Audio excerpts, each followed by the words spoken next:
Assalamualaikum warahmatullahi wabarakatuh. Perkenalkan, nama saya Feni Eka Rismawati, NIM 1905520159. Di sini saya akan membahas tentang teknik audit investigatif, yaitu wawancara dan interogasi. Nah, untuk yang pertama yaitu ada ciri-ciri wawancara dan interogasi. Yang kedua ada teknik wawancara, yaitu bagaimana wawancara dilakukan. Ada pengadaan ruang, ruang pengamatan, ada verbal behavior dan paralinguistic behavior. Tujuan presentasi kali ini adalah untuk memenuhi ujian akhir semester mata kuliah audit investigatif.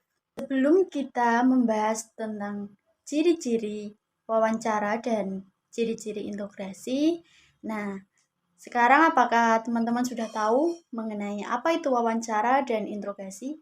Apakah sama atau beda? Nah, jadi wawancara itu sendiri adalah tanya jawab yang diperlukan untuk dimintai keterangan atau pendapat mengenai suatu hal. Dan interogasi sendiri itu adalah pertanyaan terhadap seseorang melalui pertanyaan lisan yang bersistem. Nah, wawancara dan interogasi ini merupakan suatu teknik investigatif atau alat investigasi yang sangat penting karena banyak orang termasuk profesional dalam bidang penyidikan ini mengacaukan istilah wawancara dan istilah interogasi. Padahal keduanya itu berbeda tujuan maupun cara. Nah, sementara itu investigator di lembaga itu boleh melakukan wawancara dan interogasi. Ini merupakan alasan lain investigator perlu memahami perbedaan antara wawancara dan interogasi. Nah, ada juga penyidik yang mengerti makna kedua istilah tersebut, tapi sengaja menggunakannya secara keliru.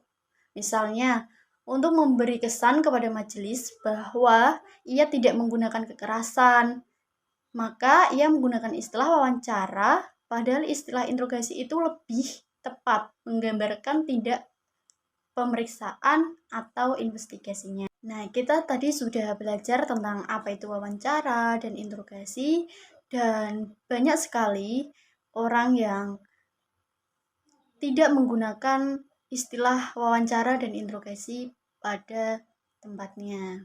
Nah, kita akan memahami perbedaannya lagi melalui melihat ciri-ciri dari wawancara dan interogasi itu sendiri.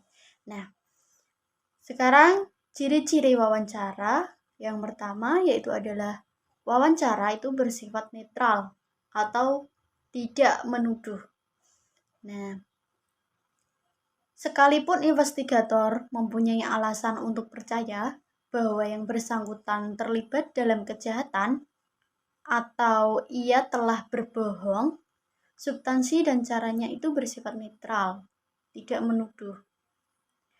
Ketika melakukan wawancara, itu sifatnya netral dan tidak menuduh. Dengan cara dan nada yang tidak bersifat menuduh itu, investigator itu dapat mengembangkan hubungan yang menimbulkan rasa percaya dan hormat dengan orang yang diwawancarai. Ciri yang kedua yaitu tujuan wawancara adalah mengumpulkan informasi. Nah, selama melakukan wawancara, investigator harus mengumpulkan informasi yang penting bagi investigatornya, bagi investigasinya, dan informasi mengenai perilaku dari orang yang diwawancarainya. Contohnya, informasi investigatif, apa hubungan antara orang yang diwawancarai dengan orang tertentu yang dicurigai merupakan otak dari perbuatan tindak pidana yang telah diperiksa.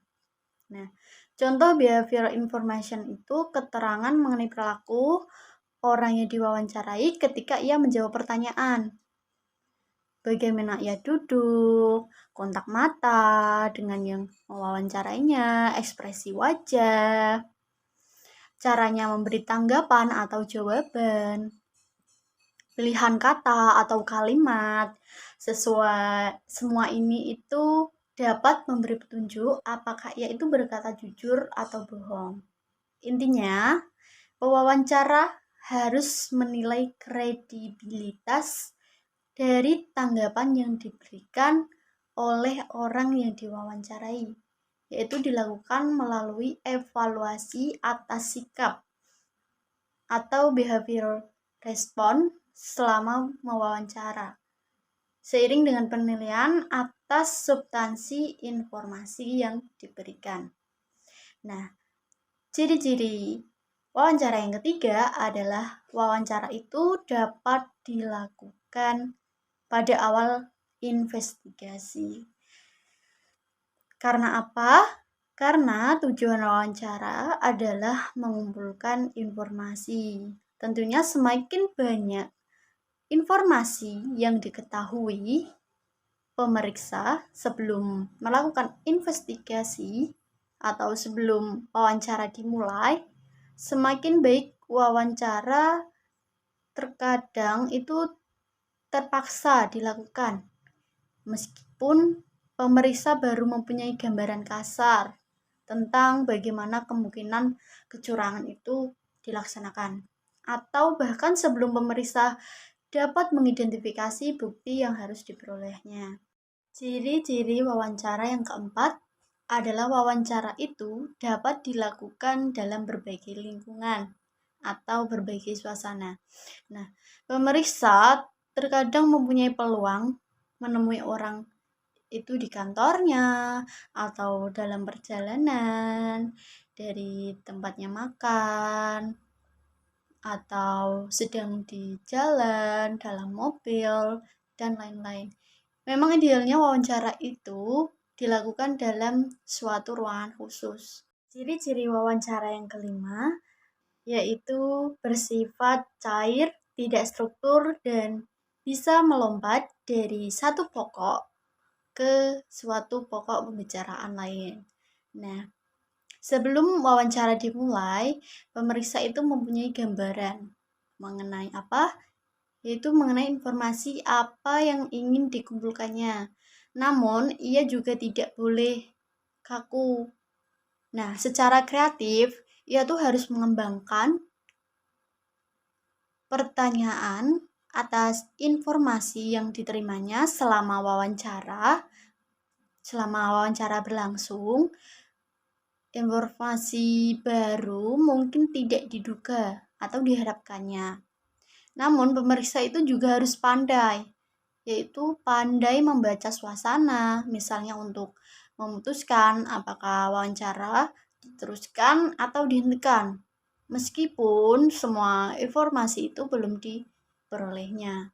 Nah, ciri-ciri wawancara yang keenam, yaitu investigator itu harus membuat catatan mengenai apa yang diwawancarainya, yaitu catatannya itu dari awal sampai akhir. Nah, wawancara formal adalah wawancara yang dilakukan dalam lingkungan yang terkendali, yaitu mencatat mempunyai beberapa kegunaan. Bukan saja ada pendokumentasian, tetapi mencatat itu juga memungkinkan atau menyebabkan investigator memperlambat proses bertanya. Dan ini memungkinkan investigator itu mengamati perilaku dari orang yang diwawancarainya. Nah, pemeriksa itu perlu mengetahui bahwa seseorang lebih mudah berbohong ketika pertanyaan yang diajukan itu dengan kecepatan tinggi, seperti tembakan yang dilepas dari senapan otomatis. Nah, mengatur tanya jawab yang diselingi masa hening yang panjang itu memberi peluang bagi yang diwawancarai untuk berpikir mengenai tanggapan yang bersifat menyesatkan. Nah, pada gilirannya, ini akan menyebabkan kecemasan yang terlihat dalam tingkah laku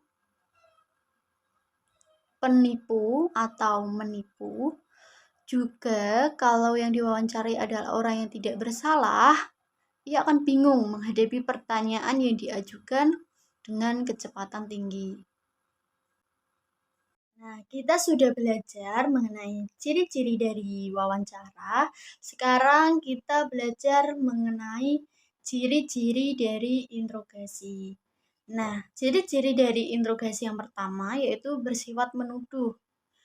Seseorang yang bersalah tidak akan memberi keterangan yang bertentangan dengan kepentingan pribadinya secara sukarela, kecuali apabila ia yakin bahwa investigator itu mempunyai keyakinan tentang kesalahannya. Karena itu, pertanyaan yang menuduh itu sangat diperlukan. Seperti, Anang, saya tidak punya keraguan sedikit pun bahwa kamu telah melakukan korupsi. Nah, bandingkan jika pertanyaannya, Anang, saya pikir Anda mungkin terlibat dalam merencanakan korupsi. Nah, karena adanya kata-kata mungkin ini menjadi investigator itu tidak yakin atas pernyataannya atau pertanyaannya. Dengan pertanyaan yang terakhir ini, yang diinterogasi itu dengan cepat akan membaca bahwa ada ketidakpastian di benak si investigator mengenai keterlibatannya dalam merencanakan tindak pidana korupsi. Selanjutnya, yang diinterogasi ini akan semakin yakin bahwa sikap yang harus diambil adalah membantah keterlibatannya. Nah, untuk ciri interogasi yang kedua, yaitu interogasi itu bisa dilakukan dengan persuasi yang aktif.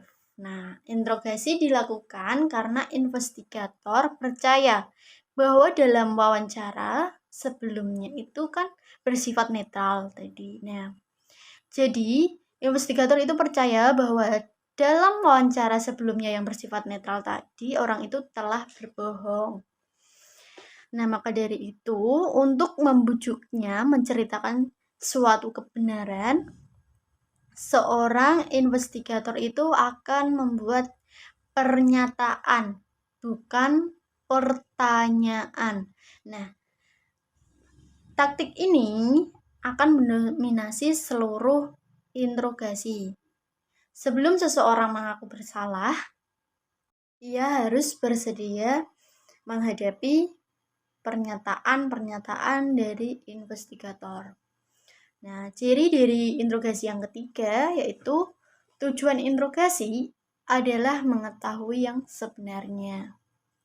Artinya, apa yang sebenarnya terjadi, siapa yang sebenarnya melakukan, dan berapa jumlah atau nilai kecurangan sebenarnya.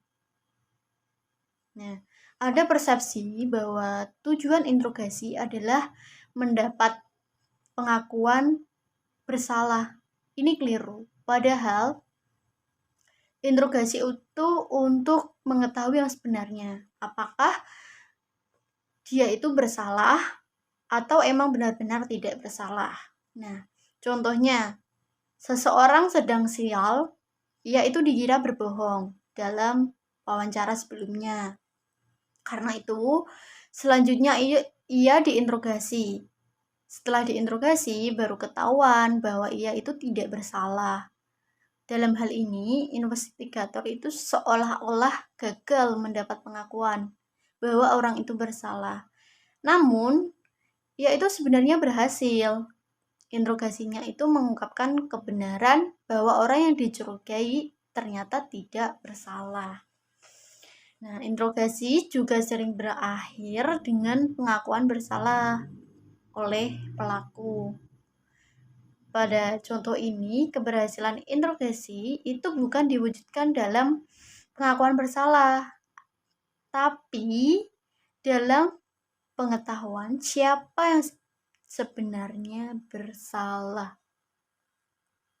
Nah, ciri dari interogasi yang keempat, interogasi itu bisa dilakukan dalam lingkungan yang terkontrol. atau terkendali, yaitu bukan di sembarang tempat. Taktik persuasi yang digunakan, seperti yang sudah saya jelaskan tadi, memerlukan lingkungan yang ada privacy, yaitu tidak terganggu dari orang-orang yang lalu lalang dan bebas dari halangan lain seperti suara bising dan yang lainnya. Yang ciri yang kelima yaitu interogasi hanya dilakukan sesudah investigator mempunyai keyakinan yang memadai mengenai kesalahannya tersebut.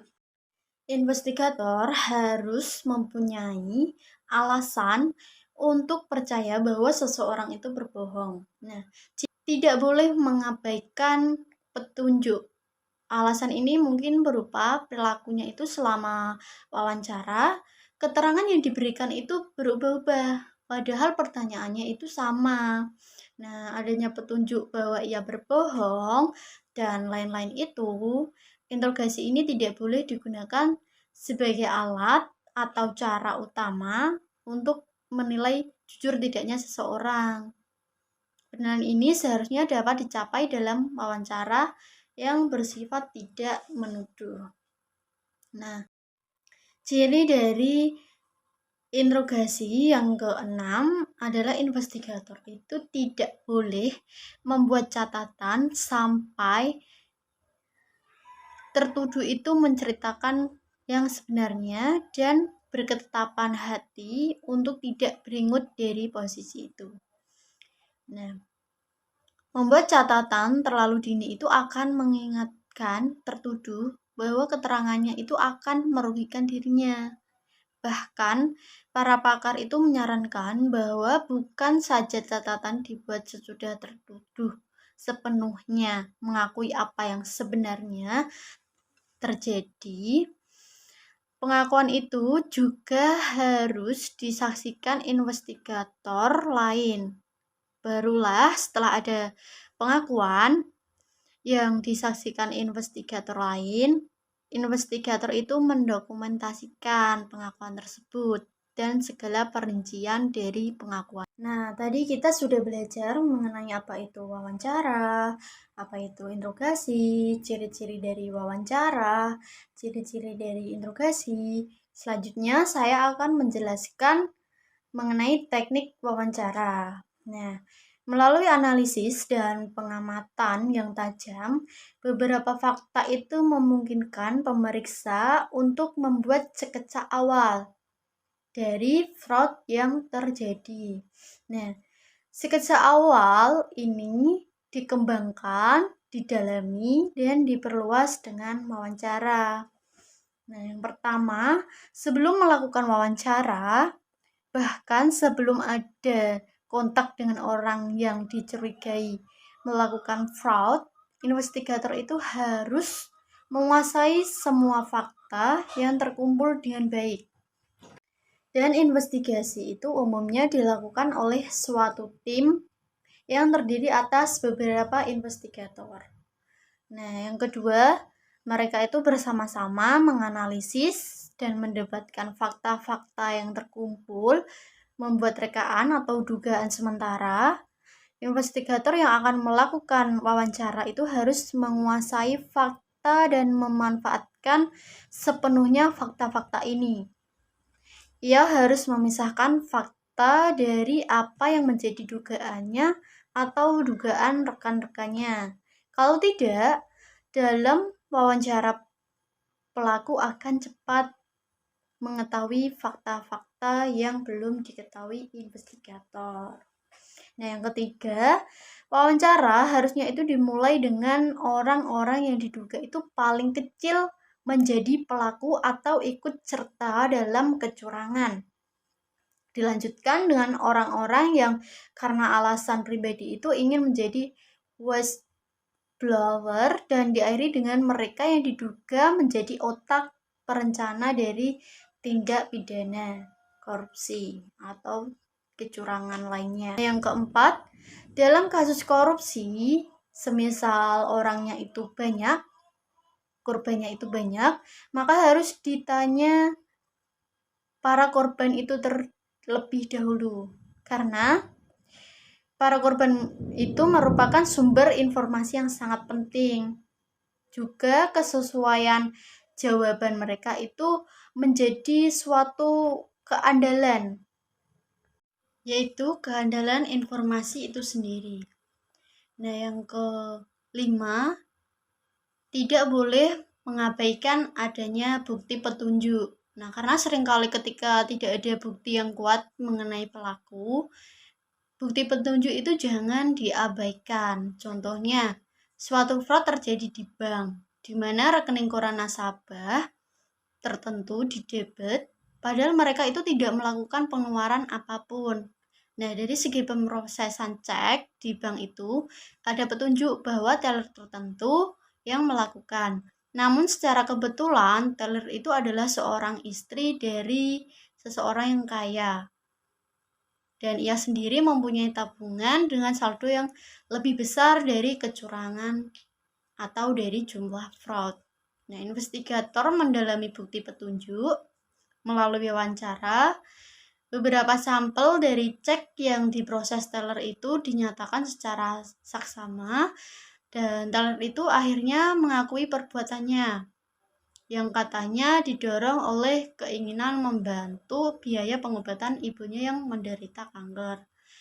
Ia menambahkan bahwa suaminya yang kaya sangat membenci ibu mertuanya. Dan seorang investigator mungkin saja menjadi begitu yakin dengan fakta yang diterimanya dari seseorang. Dalam wawancara, ia menggunakan bahasa yang kasar dan nada yang tinggi menyalahkan orang yang diwawancarai. Nah, investigator lain dalam timnya itu terpaksa mengoreksi dengan wawancara susulan. Yaitu tim ini belum mempunyai bukti yang cukup untuk meningkatkan wawancara ke interogasi. Nah, dalam kasus seperti ini, investigator kedua harus berupaya menenangkan orang yang diwawancarainya. Kalau perlu, berempati dengannya atas kekerasan atau kekasaran investigator pertama. Nah, pertimbangkan juga keletihan fisik dan psikologis dari investigator yang bekerja berhari-hari, mewawancarai berpuluh-puluh orang dengan berbagai temperamen dan kepribadian. Keletihan ini bisa mendorongnya memusatkan tuduhan pada seseorang atau orang-orang tertentu dengan mengabaikan bukti lain. Teknik yang keenam yaitu sewaktu mewawancarai seseorang, catat detail yang diberikan tanpa menginterupsinya. Kalau ada yang perlu ditanyakan, tanyakanlah setelah ia selesai menjawab. Contohnya, yang diwawancarai mungkin menyebut suatu nama baru dan investigator menginterupsinya dengan pertanyaan siapa dia. Maka itu tidak perlu ya. Karena pertanyaan sederhana ini merupakan interupsi yang akan mengganggu proses berpikir dan berkomunikasi dari orang yang diwawancarai, sehingga mungkin ada hal-hal penting yang terlewatkan. Nah, teknik yang ketujuh, beri kesempatan seluas-luasnya kepada orang yang diwawancarai untuk memberikan detail dari keterangan yang diberikannya dengan caranya. Misalnya, orang itu ingin membuat sketsa dari ruangan kerja atasannya, di mana meja kerjanya, di mana lemarinya, dan lain-lain. Nah, ciri-ciri istimewa dari alat yang dipergunakannya, misalnya lagi ada dokumen berharga. Nah, sketsa-sketsa ini mungkin penting sewaktu pemeriksa mencocokkannya dengan pengamatan fisik atau sewaktu melakukan penggeledahan. Ini yang kedelapan, ketika wawancara tentang fakta-fakta sekitar kasus tersebut, tanyakan apa yang menurut dia terjadi atau mungkin terjadi dan siapa pelakunya. Nah, mengapa? Karena teman-teman sekerja mengenal satu sama lain. Mereka itu menghadapi masalah yang sama atau diketahui di antara mereka mempunyai konflik pertemanan atau sebaliknya. Nah, mereka itu bisa merupakan pengamat yang baik atau yang biasa. Nah, keterangan yang diberikan dalam wawancara menceritakan tentang orang lain, tetapi juga mencerminkan orang yang memberikan keterangan. Nah, ini tuh seringkali bermanfaat bagi investigator dalam merencanakan strategi untuk interogasinya. Nah, yang kesembilan, wawancara secara formal dan interogasi dilakukan dalam suasana yang menjamin privasi. Jadi wawancara itu dilakukan dalam suasana yang menjamin privasi seseorang yang ada dalam ruang wawancara itu harusnya hanyalah investigator dan yang diwawancarai. Nah, yang ke-10, mengapa harus ada ruang khusus? Nah, jadi alasan yang pertama yaitu untuk menciptakan suasana yang privacy. Ruangnya itu harus tenang, tidak diganggu suara lain atau pembicaraan orang lain atau bentuk kebisingan lain seperti suara pemanggil mobil di lapangan parkir, pengeras suara di pintu tol, dan lain-lain. Intinya itu tidak ada pembicaraan atau kebisingan. Nah, yang kedua, pintu ruangan itu tidak boleh dikunci dan tidak boleh ada halangan apapun agar narasumber dapat dengan leluasa keluar dari tempat tersebut. Nah, jangan sampai terkesan dalam tahanan karena bisa menyebabkan yang bersangkutan itu dapat menggugat penyidik dan tidak berwenang atau alasan untuk menahannya. Nah, yang ketiga, buang segala sesuatu yang dapat mengganggu, seperti dinding dengan warna cerah, lukisan, dekorasi ruangan, atau barang-barang kecil seperti kunci, dan lain-lain. Dan harus jauh dari jangkauan narasumber agar tidak menjadi mainannya selama wawancara berlangsung. Nah, jikapun ada ruangan atau yang ruangannya itu ada jendelanya, itu dapat dihindari dengan meletakkan jendela seperti itu di belakang orang yang diwawancarai. Jadi orang yang diwawancarai itu di depan jendela, tapi membelakangi jendela. Nah, yang keempat, penerangan ruang itu harus cukup, tidak membuat silau mata investigator maupun yang diwawancarai. Nah, lampu yang menyorot ke muka investigator akan menghalangi pengamatan wajah dan perilaku orang yang diwawancarai. Nah, yang kelima, minimalkan kebisingan apapun. Jangan ada telepon dalam ruangan. Telepon seluler kedua belah pihak sebaiknya dimatikan atau dibuat tanpa nada panggilan. Nah, yang keenam, kursi antara investigator dan yang diwawancarai berjarak sekitar 1,5 meter. Kedua orang bertatap muka secara langsung dan tidak terhalang oleh meja atau perabot kantor apapun. Dan kursi hendaknya itu beroda. Untuk wawancara dengan tersangka yang tidak dikenakan tahanan, kursi tersangka ditempatkan dekat pintu atau dengan akses yang mudah ke pintu. Nah, kursi untuk kedua orang harus dengan sandaran tegak sehingga mereka itu tidak bersantai-santai dan posisi santai dari orang yang diwawancarai itu akan menghalangi pengamatan mengenai perilakunya selama investigator itu mewawancarai. Nah, dalam posisi duduk yang memungkinkan ia terbangun dan siaga, sedapat mungkin itu ketinggian mata kedua belah pihak adalah setara. Dan yang ketujuh, denah ruang wawancara yang berbeda dengan keperluan yang berbeda. Ruangannya itu ada 4. Yang pertama itu ruangan biasa standar, yang kedua dengan cermin pengamat, yang ketiga dengan orang ketiga dalam ruangan wawancara, yang keempat dengan penerjemah atau interpreter. Nah, untuk yang pertama yaitu berisi tersangka dan investigator yang saling berhadapan. Lalu di sebelah tersangka ada meja. Ruang yang kedua, ruangan yang bersebelahan ini lebih kecil dari ruang wawancara dan berfungsi sebagai ruang pengamatan. Nah, di dinding ruang wawancara ditempatkan cermin satu arah. Nah, agar orang yang duduk dalam ruang pengamatan itu dapat melihat ke dalam ruang wawancara, tetapi orang dalam ruang wawancara itu tidak dapat melihat ke dalam ruang pengamatan.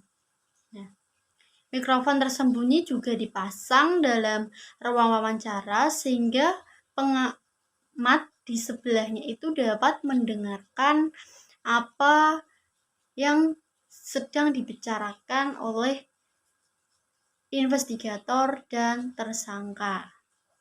Nah, ruang pengamat itu ternyata juga ada manfaatnya. Yang pertama, yaitu pengamat dapat menyaksikan sepenuhnya proses wawancara. Yang kedua, pengamat juga dapat mempelajari gejala perilaku si tersangka. Mengamati gejala perilaku ini itu sangat penting karena untuk menyiapkan yang nantinya itu akan melakukan interogasi. Nah, yang ketiga, pengamat di ruang lain merupakan saksi ketika yang diwawancarai itu misalnya menuduh pewawancara melakukan pelecehan seksual dalam ruangan wawancara. Nah, maka dari itu ruang pengamatan itu sangat penting. Nah, yang keempat, apabila tersangka harus ditinggal sendirian dalam ruangan wawancara, maka pengamat di ruang sebelahnya itu tahu, melihat kemungkinan ia melarikan diri atau bersiap-siap menyerang pewawancara yang akan memasuki ruang wawancara. Ya.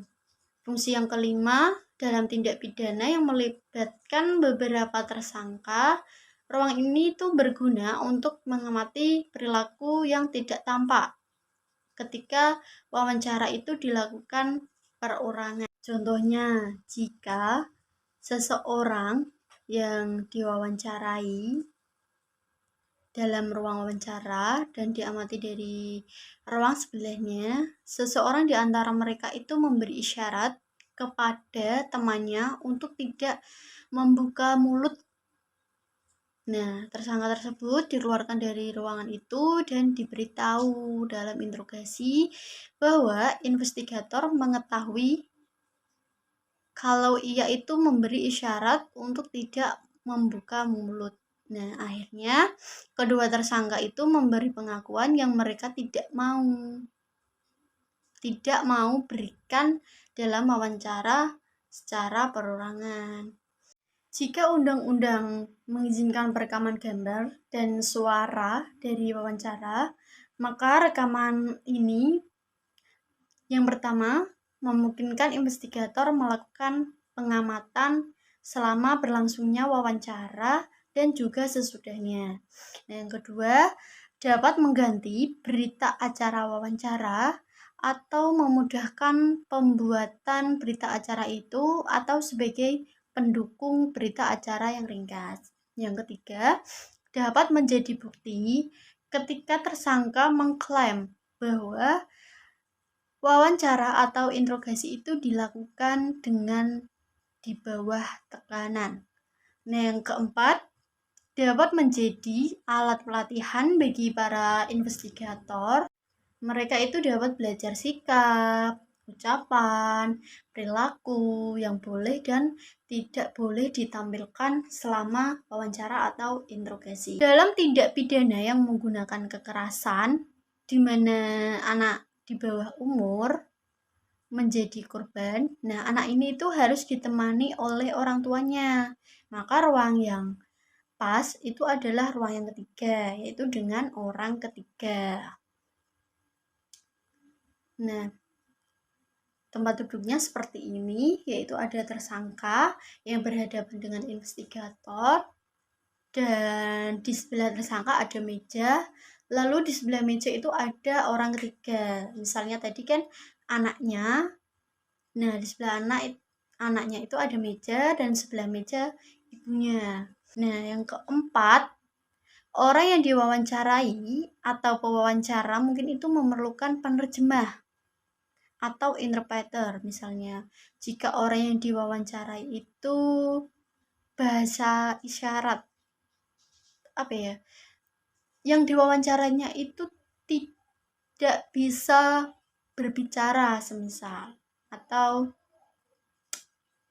dia itu tidak bisa mendengarkan. Nah, jadi kan memerlukan penerjemah atau interpreter. Nah, ini dapat menggunakan ruangan yang keempat, yaitu ada tersangka yang berhadapan dengan investigator, lalu di sebelah investigator ada interpreter atau penerjemah, di sebelah tersangka ada meja, dan di dalam tersebut ada cermin satu arah. Kita sudah membahas tentang apa itu wawancara, apa itu interogasi, apa itu ciri-ciri dari wawancara, ciri-ciri dari interogasi, teknik wawancara yang meliputi bagaimana melakukan wawancara itu, pengadaan ruang, dan ruang pengamatan. Nah, selanjutnya kita akan membahas tentang Behavior Symptom Analysis atau BSA dan saluran komunikasi. Secara harfiah, Behavior Symptom Analysis dapat diterjemahkan sebagai analisis gejala perilaku. Ada beberapa tingkatan atau level atau saluran komunikasi.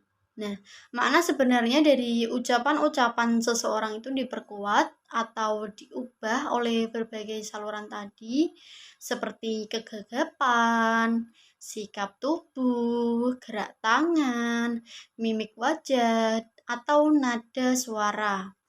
Nah, apa aja tingkatan dari saluran komunikasi itu? Nah, yang pertama ada verbal channel, yang kedua ada paralinguistic channel, yang ketiga ada nonverbal channel.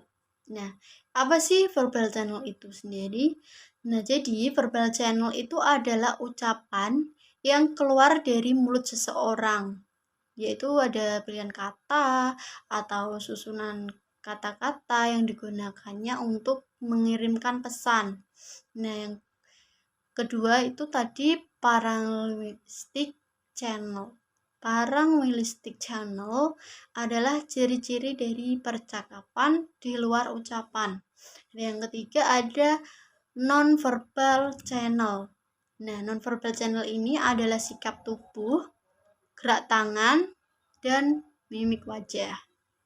Verbal channel atau seseorang yang jiwanya sehat dan berinteraksi sosial secara normal akan mengalami kecemasan ketika ia berbohong. Nah, kecemasan itu bisa timbul dari dalam, karena ia tahu perkataan yang diucapkan itu tidak benar. Nah, karena ketakutan dan khawatir kebohongannya itu akan terungkap, dan apapun penyebabnya, ketika seseorang berbohong dalam wawancara, gejala-gejala perilakunya itu mencerminkan kesadarannya untuk menekan atau menghilangkan kecemasannya itu. Nah, pada dasarnya pikiran dan tubuh kita itu bekerja sama untuk mengurangi atau menghilangkan kecemasan tadi. Nah, ini adalah konsep dari evaluasi atas verbal behavior paralinguistic behavior, dan nonverbal behavior untuk mendeteksi kebenaran atau kebohongan dalam wawancara atau interogasi. Nah, terdapat contoh dari pengalaman sehari-hari. Misalnya, ketika masuk kantor, seorang atasan itu berpesan, "Jangan mengganggu saya." Nah, tidak lama kemudian telepon berdering. Ada yang ingin bicara dengan atasannya tersebut.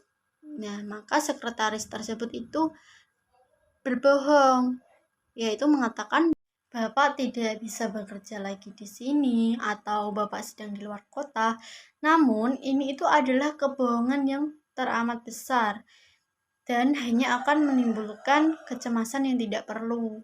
Apalagi jika jawabannya disusul dengan pertanyaan seperti rumah sakit mana, atau berhenti bekerja di situ sejak kapan, atau ke kota mana. Nah, kemungkinan besar sekretaris itu akan memilih jawaban yang menimbulkan kecemasan kecil, seperti Bapak sedang menerima telepon lain atau Bapak sedang tidak available. Nah, kebohongan sekecil apapun yang diucapkan sekretaris tadi itu menimbulkan kecemasan yang terbaca dari tanda-tanda perilaku paralinguistik atau telltale paralinguistic behavior. Nah, seperti ada periode hening sebelum memberi jawaban, atau ada gerak tubuh tertentu seperti tangan menyentuh muka,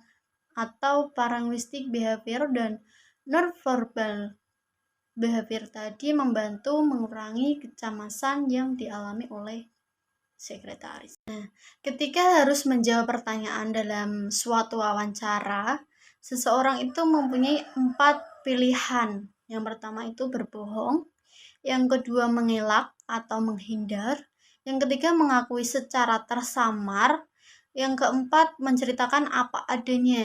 Contohnya, kalau ia mengakui yang sebenarnya terjadi, semisal ditanya, "Apakah Anda menggelapkan uang perusahaan?" Nah, ya, saya menggelapkan uang perusahaan. Yaitu mengatakan the truth dan ini tidak menimbulkan kecemasan. Nah, menjauh dari the truth adalah pengakuan yang dibungkus dalam ketidaksengajaan atau kehilafan. Nah, jawabannya ini bisa dibarengi dengan nonverbal behavior, dengan ucapan berbisik yang nyaris tidak terdengar. Saya hilaf, Pak. Nah, tingkat kecemasan ini tuh mulai ada, tetapi rendah. Nah, pilihan berikutnya itu makin menjauh dari the truth meskipun belum terlalu jauh dari omission. Nah, pilihan ini adalah evasion. Dalam evasion ini tersirat ungkapan tidak bersalah tanpa menyatakan secara tegas jawabannya. Yaitu misalnya, kenapa aku harus berbuat hal yang seperti itu atau hal yang semacam itu. Nah, dan bagi subjek itu ia tidak berbohong. Nah, kecemasannya itu lebih tinggi dari omission. Pilihan keempat, berbohong habis-habisan. Yaitu misalnya dia menjawab, "Tidak, aku tidak menggelapkan uang perusahaan." Nah, tingkat kecemasannya ini tuh paling tinggi. Nah, keempat pilihan ini dan tingkat kecemasan pada masing-masing pilihan dapat diuraikan sebagai berikut. Nah, yang pertama yaitu dia akan mengatakan sebenarnya tidak ada kecemasan. Yang kedua, dia mengakui bersalah tetapi dibungkus dengan ketidaksengajaan dan tingkat kecemasannya itu rendah. Yang ketiga yaitu dia tidak mengakuinya atau berbohong tapi tidak menyatakan alasan secara tegas, dan ini menimbulkan kecemasan yang cenderung agak tinggi. Dan yang keempat, dia akan secara tegas menyatakan kebohongan itu, dan ini menimbulkan kecemasan yang paling tinggi. Nah, sifat dari manusia itu adalah menghindari kecemasan kecemasan, tidak dapat diterima, dan tidak dikehendaki. Kalau harus berbohong, subjek itu akan memilih omission atau paling tinggi itu evasion. Kalau terpaksa, ia memilih decaption. Nah, semua ini itu menimbulkan kecemasan dengan derajat kecemasan yang meningkat. Hanya dengan menceritakan the truth, tidak ada kecemasan, seperti dijelaskan tadi. Dan upaya menekan kecemasan ini itu terungkap dalam paralinguistic behavior dan nonverbal behavior. Nah, perilaku inilah yang diamati investigator yang berpengalaman. Nah, subjek yang jujur akan memberi jawaban langsung, dan subjek yang berbohong berusaha menghindari memberi jawaban. Sepintas, jawaban 1 dan 2 itu kelihatannya sama, namun investigator yang sudah berpengalaman itu dapat membaca bahwa subjek pada jawaban 2 menghindar menjawab pertanyaan. Secara tegas, jawaban 1 mengungkap Jumat 14 Juli sekitar pukul 18.00 itulah saat terakhir dia bertemu. Dan jawaban 2, kami tiba di rumahku pukul 18.00. Nah, itu tuh tersirat seolah-olah itulah saat pertemuan terakhir. Nah, namun jawaban itu bisa juga berarti mereka itu masih makan malam bersama sampai pukul 21.00. Bahkan mereka masih bertemu seminggu kemudian. Nah, investigator yang kurang jeli menyimpulkan jawaban 1 dan 2 sama. Itu yang dia kira, itu asumsi dia, dan subjek memanfaatkan kelegahan investigator tanpa kecemasan yang berarti. Taktik menghindari juga dilakukan dengan menjawab pertanyaan dengan pertanyaan yang sesungguhnya tidak relevan. Dalam wawancara kedua, ia berbohong dengan merujuk ke wawancara pertama. Nah, istilah ini yang disebut dengan lying by referral. Nah, subjek yang jujur akan membuat bantahan yang luas, sedangkan subjek yang berbohong akan mempersempit bantahan mereka. Nah, subjek yang jujur itu memiliki rasa percaya diri yang tinggi, sedangkan subjek yang berbohong akan mencari celah kebenaran di antara kebohongan yang besar. Nah, ketika orang tersebut itu jujur, dia itu akan membuat pernyataan tanpa ragu-ragu, yaitu misalnya, saya percaya diri. Aku tidak mencuri apapun. Saya tahu dengan pasti. Tidak ada urusanku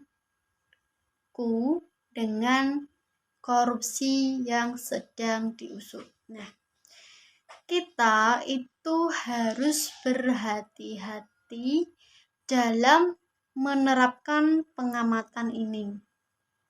Misalnya, dalam penyampaian keterangan pers yang sudah disiapkan, dalam wawancara dadakan atau wawancara yang tidak disiapkan lebih dulu, subjek yang berbohong itu akan membantah celah-celah tertentu dalam pertanyaan investigator. Subjek yang jujur memberikan jawaban dengan penuh percaya diri. Subjek yang berbohong melengkapi pernyataan dengan catatan khusus. Ada 4 qualified response atau tanggapan dengan catatan. Yang pertama yaitu sering kita dengar dari pejabat sipil dan militer kita ketika terjadi korupsi atau kejahatan lain. Nah, salah satu bentuknya adalah menjawab pertanyaan dengan mengutip undang-undang, aturan internal lembaga, aturan good corporate governance, kode etik, dan ajaran agama. Ini semua adalah yang seharusnya, padahal pertanyaannya itu mengenai apa yang sesungguhnya. Nah, dalam kosakata Inggris, hal di atas disebut generalization statement. Nah, pernyataan yang dibuat oleh subjek yang berbohong untuk membuat penjelasannya kelihatan atau kedengaran kredibel seperti Sebagai bentuk qualified response lainnya adalah menyalahkan ingatan diri sendiri. Misalnya, ya maklumlah, Bapak ini sudah sepuh atau sudah pikun. Nah, seorang investigator itu perlu menilai qualified respon yang menyalahkan ingatan. Kalau pertanyaannya itu berkenaan dengan sesuatu yang memang mengharuskan subjek itu mengingat masa lalu yang sudah lama atau mengenai peristiwa yang terjadi setiap harinya. Qualified respon yang ketiga yaitu adalah omission qualifier. Ada fraseologi yang mengindikasikan bahwa subjek menghilangkan sebagian jawabannya. Jenis qualified respon yang keempat yaitu estimation process. Contohnya yaitu jawaban saya mengenai hal itu adalah tidak. Estimation process dapat digunakan oleh subjek yang berbohong dan yang jujur. Nah, karena itu, investigator itu harus mengevaluasi secara cermat tanggapan subjek dalam konteks pertanyaannya. Strategi lain untuk menekan perasaan cemas adalah memberikan pernyataan yang kelihatannya itu mengingkari kepentingan pribadi. Sebelum memulai dengan kalimat yang berisi kebohongan, meyakinkan yang tahu. Nah, untuk bisa berbohong secara meyakinkan, biasanya tersangka itu menghafalkan jawabannya secara berulang. Itu tidak ubahnya dengan pemain sandiwara yang berlatih sebelum naik panggung. Ada dua verbal behavior yang mencerminkan latihan yang diulang-ulang. Nah, yang pertama adalah penggunaan non-contracted denial. Verbal behavior kedua yang mencerminkan latihan yang diulang-ulang disebut listing, dan subjek membuat daftar kemungkinan lengkap dengan penomoran. Yang kedua ada perilaku paralinguistik. Nah, ciri-ciri dari percakapan tertentu yang perlu diketahui penyidik. Yang pertama yaitu ada masa atau periode keheningan. Nah, rentang waktu antara kata terakhir dari pertanyaan investigator. Nah, dengan kata pertama dari jawaban subjek, itu biasanya subjek yang jujur itu 0,5 detik. Sementara itu, subjek yang berbohong itu 1,5 detik. Nah, ciri yang kedua adalah jawaban lebih awal. Nah, kategori lain dari paralinguistic behavior yang berkaitan dengan ukuran waktu dari suatu jawaban adalah early. Ciri yang ketiga yaitu panjangnya jawaban. Nah, secara statistik, penelitian menunjukkan bahwa subjek yang jujur memberikan jawaban yang lebih panjang dari subjek yang berbohong.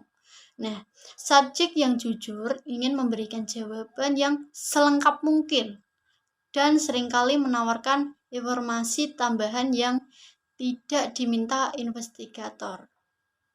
Ini tuh berbalik dengan jawaban dari subjek yang berbohong. Dia akan menjawab dengan singkat. Keempat ada penyampaian jawaban.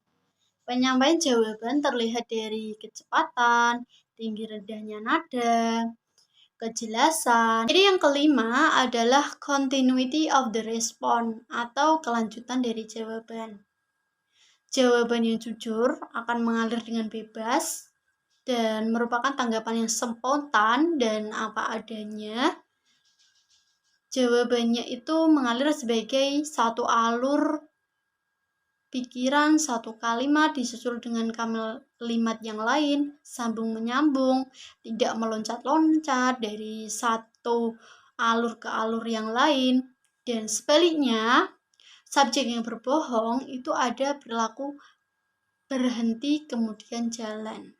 Semisal ini menjawab, terus diem, terus menjawab lagi. Ciri yang keenam adalah perilaku penghapusan. Jawaban-jawaban yang diberikan oleh subjek itu mempunyai efek menghapus konotasi yang tersirat. Mempunyai efek menghapus konotasi yang tersirat. Nah, dari apa yang kita pelajari tadi, dari pengertian dari wawancara, pengertian dari interogasi, ciri-ciri wawancara, ciri-ciri interogasi, teknik wawancara, bagaimana wawancara dilakukan, pengadaan ruang, ruang pengamatan, ada verbal behavior, paralinguistic behavior. Saya mendapatkan kata-kata bijak dari beberapa ahli. Yang pertama, jika tidak benar, jangan lakukan itu. Dan jika itu tidak benar, jangan katakan itu. Dari Marcus Aurelius. Nah, ini menyiratkan bahwa kita itu harus menyatakan atau mengatakan yang sejujurnya dalam wawancara ataupun interogasi. Nah, quotes yang kedua, kejujuran bukanlah tentang kebaikan, tapi tentang tidak membuang-buang waktu. Waktuku dan waktumu.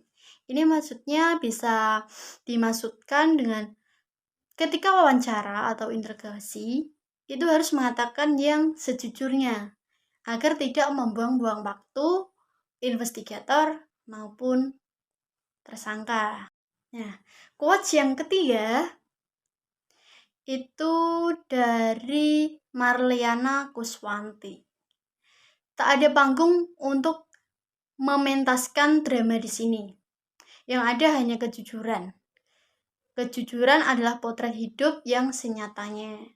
Ini bisa dinyatakan bahwa dalam ruang wawancara tidak ada drama, melainkan harus jujur. Terima kasih kepada teman-teman yang sudah menyimak video saya. Wassalamualaikum warahmatullahi wabarakatuh.